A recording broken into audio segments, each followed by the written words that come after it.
বিরোধী আন্দোলন চলাকালে গত ৪ঠা আগস্ট ছাত্রলীগ কর্মী মাহমুদুল হাসান মুন্না খুন হয়। এই ঘটনায় মুন্নার পিতা আব্দুল মজিদ বাদী হয়ে গত ২৯শে আগস্ট ১২৮ জনকে আসামি করে বিজ্ঞ মেট্রোপলিটন ম্যাজিস্ট্রেট কোতোয়ালি আমলি আদালতে একটি মামলা আনয়ন করেন। বিজ্ঞ আদালত সন্তুষ্ট হয়ে সংশ্লিষ্ট থানাকে এফআইআর হিসেবে গণ্য করার আদেশ দেয়। এর পরবর্তী পর্যায়ে আমরা দেখলাম যে গত ৩ সেপ্টেম্বর এই মামলার বাদী আব্দুল মজিদ ১২ জনের নাম প্রত্যাহার করে সংশ্লিষ্ট আদালতে একটি আবেদন করেন। এই আবেদনের প্রেক্ষিতে বিজ্ঞ আদালত এই যে মামলার বাদী তিনি যখন ফৌজদারি কার্যবিধির ২০০ ধারায় জবানবন্দি দেন মামলাটি ফাইলিংয়ের সময়, তখন তার বক্তব্য ছিল একরকম, এবং তিনি যখন ১২ জন আসামির নাম প্রত্যাহার চেয়ে আবেদন করেন তখন তার বক্তব্য ছিল আরেক রকম।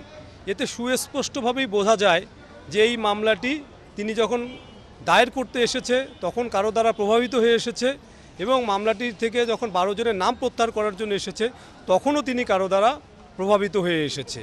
এই যে তার অসংলগ্নপূর্ণ বক্তব্য, এই বক্তব্যের জন্য কিছু সময় সংশ্লিষ্ট আদালতের বিচারক এই মামলার বাদীকে কাঠগড়ায় আটক করে রাখে এবং পরবর্তী পর্যায়ে তাকে সেখান থেকে মুক্ত করে।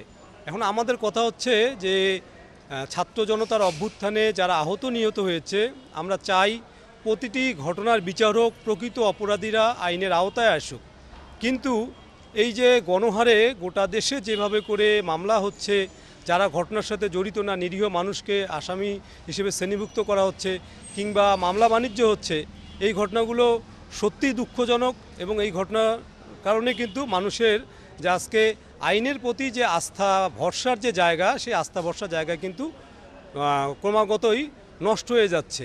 আপনারা বিগত দিনে দেখেছেন যে স্বৈরাচারী শেখ হাসিনা সরকার বিরুদ্ধ মতকে দমন করার জন্য গণহারে মিথ্যা মামলা দিয়েছে, মিথ্যা মামলায় গ্রেপ্তার করেছে। তো এই যে অগণিত শহীদের রক্তের বিনিময়ে আমরা যে ৫ই আগস্ট অভ্যুত্থান করলাম, আমরা চাই না যে সেই বিভীষিকাময় পরিস্থিতি আবার আমাদের দেশে ফিরে আসুক। মিথ্যা মামলায় কাউকে হয়রানি করা হোক কিংবা মিথ্যা মামলায় আসামি করা হবে এজন্য বাণিজ্য করা হোক। আমরা চাই যে প্রকৃত অপরাধী যারা তাদেরকে বিচারের আওতায় নিয়ে আসবে এবং সুনির্দিষ্ট অভিযোগে ভিত্তিতেই এই মামলাগুলো যেন সংশ্লিষ্ট আদালত এবং সংশ্লিষ্ট থানা এজাহার হিসেবে গণ্য করে। ঢালাওভাবে মামলা যে নেওয়া হচ্ছে, আমরা মনে করি যে আসলে এই ক্ষেত্রেও সতর্কতা অবলম্বন করা দরকার। সুনির্দিষ্টভাবে যার যে অভিযোগ, সেই অভিযোগে যেন মামলাগুলো নেওয়া হয়। এবং এখন পর্যন্ত যাদের বিরুদ্ধে মামলা নেওয়া হয়েছে কিন্তু যারা প্রকাশ্যে ঘুরে বেড়াচ্ছে, আমরা চাই যে অবিলম্বে তাদেরকে গ্রেপ্তার করে বিচারের মুখোমুখি করা হোক।